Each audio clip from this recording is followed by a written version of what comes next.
लड़की तूफान में अपने दोस्तों के साथ फंस जाती है, जहां बदकिस्मती से वो अपने दोस्तों को खो देती है। जिसके बाद उसने ठान लिया कि मैं इस मुसीबत की वजह को जड़ से खत्म कर दूं। अब क्या वो इसमें कामयाब हो पाती है और वो मुसीबत की जड़ क्या थी और उनके साथ क्या क्या हुआ, चलिए जानते हैं आज की इस कहानी में। तो शुरुआत होती है 5 स्टूडेंट्स को दिखाने से जो साइंटिस्ट बन रहे थे। इनमें जो हेड थी उस लड़की का नाम केट होता है और चारों उसकी दोस्त थी। ये लोग मौसम के साइंटिस्ट हैं, यानी मौसम की सूरत हाल क्या है इस सब के बारे में जानकारी के साइंटिस्ट। यहाँ केट वीडियो बना रही थी और वो बताती है कि मैंने एक केमिकल लिक्विड बनाया है जिसे हम आने वाले तूफान के बीच छोड़ने वाले हैं, क्योंकि इस केमिकल लिक्विड की मदद से हम तूफान को रोक सकते हैं। जिसके बाद ये लोग अपनी गाड़ियां लेकर आगे बढ़ने लगे। जब ये लोग तूफान के करीब पहुंचे तो केट का एक दोस्त जिसका नाम जावी था वो अपनी गाड़ी के साथ पीछे ही रुक जाता है, क्योंकि वो डिवाइसेस को एक्टिवेट करके तूफान की रीडिंग लेने वाला था। जबकि केट और बाकी सब उन केमिकल की कैंस को लेकर आगे बढ़ जाते हैं। पर जैसे ही ये तूफान के और करीब आई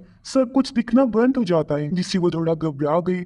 पर तभी इन्होंने देखा कि हवा का तेज झोंका इनकी तरफ बढ़ रहा है, जो इतना तेज था कि सभी कैंस उल्ट जाते हैं। ये देखकर सभी गाड़ी से उतर गए और सभी कैंस को खोलकर केमिकल को बाहर छोड़ देते हैं। अब जैसे ही तूफान जोर पकड़ता है और कैन से टकराता है तो केमिकल तूफान में जाकर मिक्स हो जाता है। ये देखकर केट और बाकी सब बहुत खुश हो गए और अब ये वापस जाने लगती है, क्योंकि तभी डिवाइसेस भी एक्टिवेट हो जाती है और रीडिंग स्टार्ट हो जाती है। पर हम देखते हैं कि तूफान रुकने की बजाय और तेज हो गया है, जो तबाही मचाना शुरू कर देता है। इसी बीच जावी भी तूफान की रीडिंग लेने लगा। वो बताता है कि उस केमिकल का तूफान पर जरा भी असर नहीं हुआ। ये सुनकर वो लोग अपनी गाड़ी की स्पीड तेज करके वहां से भागने लगती हैं। बारी बारी सामान इनकी गाड़ी पर आकर लगने लगा, जिसके बाद एक गाड़ी आकर इनकी गाड़ी से टकरा जाती है। ये लोग जल्दी से बाहर आकर सामने के पुल के नीचे भागने लगती हैं ताकि वहां छुप सके। इस बीच केट का एक दोस्त बुरी तरह तूफान में फंस गया। वो बच ही नहीं पाता, उड़ जाता है, जिससे उसकी मौत हो जाती है। केट की एक दोस्त जब ऊपर जा रही थी तो तभी बाहरी सामान आकर उससे टकराने लगा, जिससे वो बेचारी भी मारी जाती है। केट और उसका एक दोस्त ऊपर चढ़ने लगे, पर तूफान अभी भी बहुत तेज था, रुकने का नाम ही नहीं ले रहा था, जिसमें उसका दोस्त भी उड़ जाता है और उसकी भी मौत हो गई। अब सिर्फ यहाँ केट ही थी। वो लोहे की बारी चीज को पकड़कर यही रुकी रहती है और गाड़ी वाले चारों दोस्तों में से सिर्फ वो ही जिंदा बचती है। कुछ घंटों के बाद जब तूफान रुकता है तो केट बाहर आती है। हर तरफ बस तबाही मची हुई थी, जो देखकर केट काफी परेशान और दुखी हो जाती है। अब इन लोगों को या वेदर ऑफिस वालों को जरा भी अंदाजा नहीं था कि ये तूफान इस कदर बड़ा और भयानक होगा कि पूरे शहर को ही अपने लपेट में ले लेगा। इस हादसे में सिर्फ केट और जावी ही जिंदा बचे थे। इसके बाद हम 5 साल के बाद का टाइम देखते हैं, जहाँ केट न्यूयॉर्क में रह रही थी और वहाँ के वेदर ऑफिस में रिपोर्टिंग का काम करती है। उसने अपना पुराना घर छोड़ दिया था, क्योंकि उस हादसे में अपने दोस्तों को खोने के बाद वो टूट गई थी और उस घर में रहने की वजह से उसे अपने दोस्त याद आया करती थी और वो सारा वाकया भी। अब एक दिन जावी केट से मिलने उसके ऑफिस आते हैं।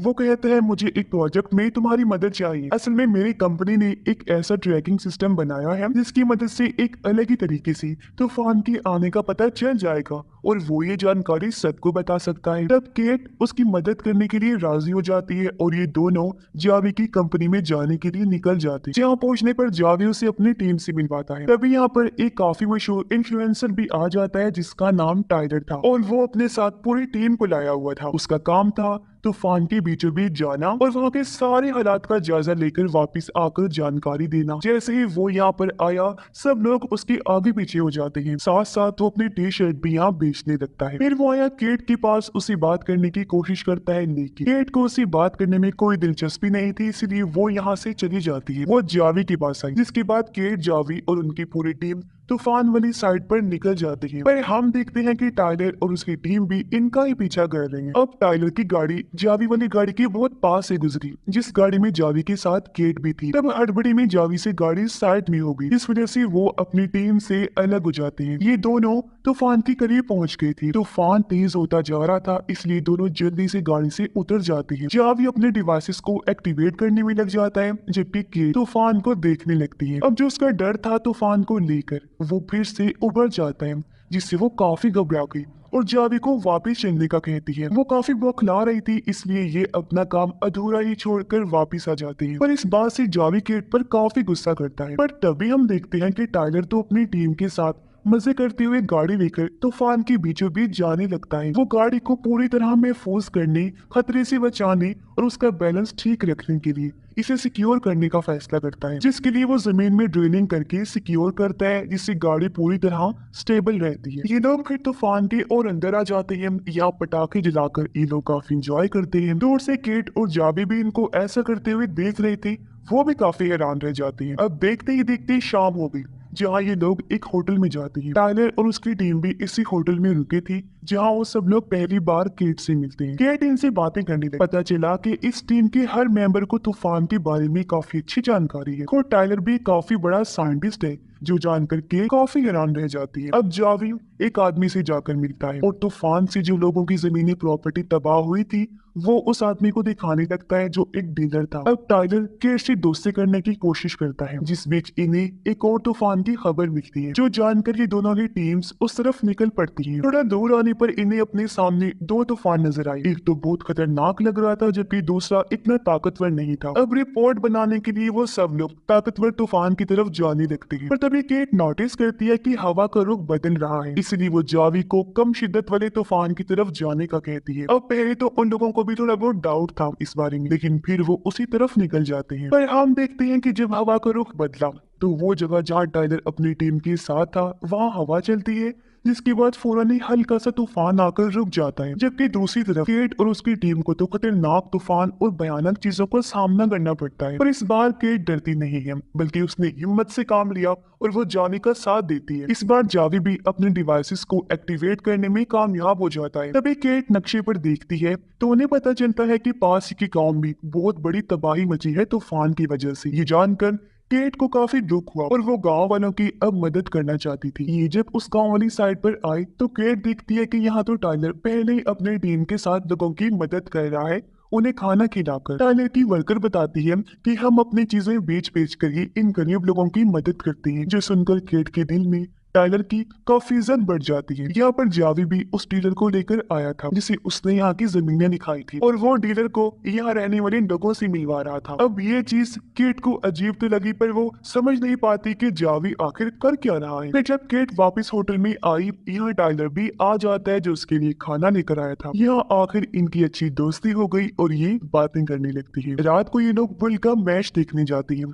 ये लोग जब ग्राउंड में बैठे हुए थे तो अचानक तेज हवा चली, तो जल्दी ही तूफान की शक्ल ले लेती है। तूफान का जोर देखकर लोग डर गए, इधर उधर भागने लगते हैं। लोगों को इस तरह घबराया हुआ देखकर केट और टाइलर उनकी मदद करते हैं। वो सभी लोगों को लेकर एक शॉप पर आ गई, लेकिन यहाँ आसपास कोई बिल्डिंग नहीं थी और ना ही बेसमेंट, तो इस वजह से यहाँ खतरा था। इसलिए केट सब लोगों को लेकर बाहर आ गई और वो सामने वाले पुल के नीचे जाने लगते हैं अपनी जान बचाने के लिए। इन्हीं में एक कपल था जो अपनी गाड़ी में बैठकर यहाँ से जाने लगते हैं, पर तभी इनकी गाड़ी तूफान में फंसने की वजह से उड़ जाती है और उनकी मौत हो जाती है। अब जहाँ सारे लोग पहले छुपे हुए थे, देखते ही देखते वो पूरी शॉप उड़ जाती है। केट एक बच्ची और उसकी माँ को पुल के नीचे छुपा रही होती है, जबकि टाइलर शॉप की मालिक को लेने जाता है जो फंसा हुआ था, पर एक गाड़ी उन लोगों से आकर टकरा जाती है, जिससे शॉप का मालिक तूफान में खींचा चला जाता है और उसकी मौत हो जाती है। अब कुछ घंटों के बाद तूफान जब रुकता है तो जावी लोगों से मिलवाने के लिए फिर से यहाँ डीलर को लेकर आता है। अब तक केट जो सारी बात समझ गई थी वो आकर जावी से बात करती है, कहती है कि तुम्हारा डीलर जबरदस्ती उन लोगों की जमीनें लेना चाहता है ना, जिन लोगों ने तूफान में अपने घरों को खो दिया है। तुम लोग कितने लालची हो,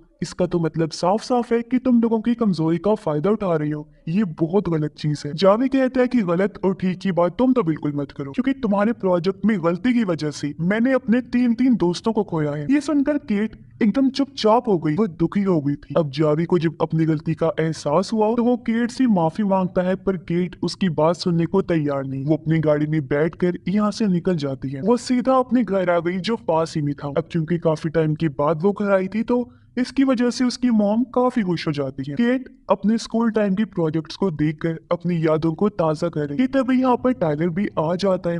वो कहता है कि केट तुम कौन हो मैं जानता हूँ, मैंने खबरों में देखा था और जो कुछ तुम्हारे साथ हुआ है उसमें तुम्हारी कोई भी गलती नहीं है। जिसके बाद टाइलर, केट और उसकी मॉम खाना खाते हैं। अगले दिन टाइलर केट को उसके पुराने प्रोजेक्ट पर काम करने को कहता है, जिसकी मदद से वो तूफान को रोक सकती थी। पर यह सुनकर केट दुखी हो जाती है। वो रोते हुए टाइलर को कहती है कि मैं ऐसा कैसे करूं, क्योंकि उसी प्रोजेक्ट में मेरे दोस्त मारे गए। उसे टाइलर पर गुस्सा भी आ रहा था कि इसने ये बात क्यों छेड़ी, और वो गुस्से में उसे अपने घर से चले जाने को कहती है। पर शाम को जब टाइलर जाने लगा तो केट उसे रोक लेती है।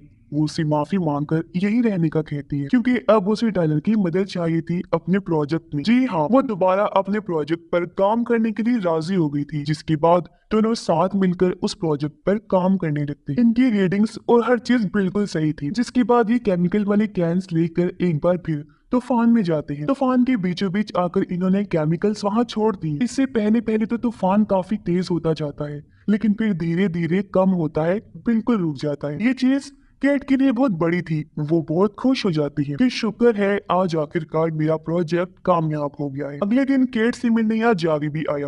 वो उससे माफी मांगता है और कहता है कि मुझे अपने प्रोजेक्ट के लिए पैसे चाहिए थे, तो फंडिंग के लिए ही मैंने डीलर से उन लोगों की बात करवा कर गलत रास्ता अपनाया। तब केट भी उसे माफ कर देती है। अगले दिन केट और टाइलर फिर से तूफान का पीछा करते हुए उसके अंदर जाने लगी। इस बार टाइलर की पूरी टीम भी इनके साथ ही साथ जावी और उसकी टीम भी इन्हें ज्वाइन कर लेती है। सारे जब आगे बढ़े तो ये लोग काफी घबरा जाते हैं, ये देखकर कि तूफान तो इतना तेज होता जा रहा है कि इन्हें सामने की कोई भी चीज दिखाई नहीं दे रही। जावी की गाड़ी तो उल्टी होने लगी। अचानक पास ही की मिल में इस तूफान की वजह से बिजली की खराबी हो जाती है, जिस वजह से एक के बाद एक धमाके होने लगते हैं और पूरी मिल में आग लग जाती है। अपनी गाड़ी को ऐसे होता हुआ देखकर जावी वापस जाने लगता है, जो देखकर टाइलर, केट और बाकी सभी शहर की तरफ जाने लगते हैं, क्योंकि ये तूफान इतना भयानक था कि हर चीज को अपनी चपेट में ले सकता था। ये लोग जब शहर में आए तो हर तरफ भगदड़ मची हुई थी, जो देखकर केट और टाइलर लोगों को सामने वाले थिएटर में जाने का कहते हैं। पर अचानक एक बस आकर टाइलर से टकरा जाती है और उसका पैर भी उसके नीचे फंस जाता है और दूर पानी की टंकी भी इनके ऊपर गिरने वाली होती है। पर ठीक वक्त पर जावी आकर टाइलर को निकालता है और अब ये तीन अभी थिएटर में छुपने के लिए चले जाते हैं। पर तभी थिएटर की पूरी छत टूट गई और बहुत सारे लोग तूफान में फंसने की वजह से मारी जाती है। ये देखकर केट इस सब को शांत करने का फैसला करती है और वो इन्हें बताए बगैर केमिकल्स वाली गाड़ी लेकर निकल पड़ती है, ताकि अपने इस एक्सपेरिमेंट तजुर्बे को फाइनली कामयाब बना सके। जैसी तैसी मुश्किलों को सहते हुए वो तूफान के बीच आ जाती है। सबसे पहले वो गाड़ी को सिक्योर करती है, फिर डिवाइसेस को एक्टिवेट करके केमिकल्स को छोड़ देती है। देखते ही देखते सारा केमिकल तूफान में जाने लगता है, जिससे आसमान में हलचल होने लगती है, उसकी शिद्दत बढ़ने लगी। अब इसमें केट तो बच जाती है, पर अब धीरे धीरे तूफान में केमिकल घुलने लगता है, जिससे तूफान आहिस्ता आहिस्ता रुकना शुरू हो गया। फिर कुछ मिनटों के बाद ही सब कुछ शांत हो जाता है, यानी तूफान बिल्कुल रुक गया था। सब लोगों ने जब देखा कि खतरा टल गया है तो वो बाहर आए। टाइलर और जावी गेट के पास जाते हैं, जिसकी गाड़ी पलटी हुई थी और वो किसी तरह बाहर आ गई, लेकिन खुशकिस्मती से उसकी जान बच गई थी, बस वो जख्मी हो जाती है। इसके बाद बाकी सब लोग भी वहाँ आकर केट की बहादुरी की तारीफ करने लगते हैं। फिर हम देखते हैं कि जावी केट को एयरपोर्ट छोड़ने आया हुआ है, क्योंकि वो न्यूयॉर्क वापस जा रही है अपने प्रोजेक्ट के लिए फंडिंग लेने के लिए। पर हम नोटिस कर पाते हैं कि टाइगर, जो केट को पसंद करने लगा है, वो भी एयरपोर्ट पर उसके पास आया, लेकिन इन्हें पता चलता है कि किसी वजह से केट की फ्लाइट लेट है, इसलिए टाइलर उसे लेकर वापस आ जाता है। फिर हमें बताया जाता है कि केट, टाइलर और जावी ये तीनों मिलकर अब इस प्रोजेक्ट पर काम कर रहे हैं और हमेशा साथ रहकर मिलकर काम करने का वादा करते हैं, जिसके साथ ही ये शानदार कहानी भी इधर ही खत्म हो जाती है।